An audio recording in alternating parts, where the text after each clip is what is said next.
The Rafah crossing between Gaza and Egypt reopened on Monday for what the Israeli military are calling the limited passage of pedestrians in both directions.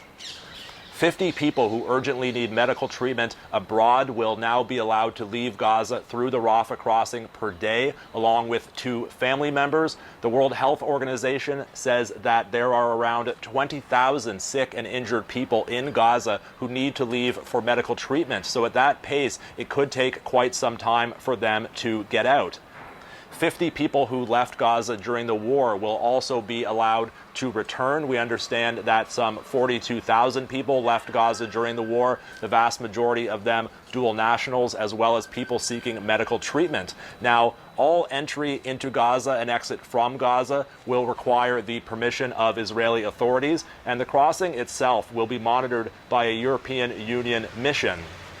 For people leaving Gaza, that process will be monitored by the Israeli military remotely using cameras and facial recognition software. And for people coming into Gaza, they will need to pass through Israeli military security before they are allowed to go on into areas of Gaza controlled by Hamas. Now, the Rafah crossing is Gaza's lifeline to the world. It is the only way that Palestinians can get back into the Strip. But it's been closed almost entirely since Israeli forces seized control of Rafah in May 2024.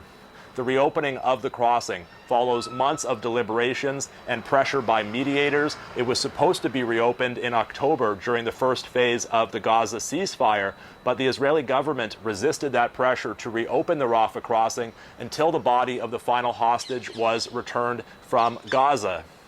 Rafah also used to be a major conduit of aid into Gaza, but the Israeli military says that there are currently no plans to reopen the crossing for trucks of aid to enter the Strip.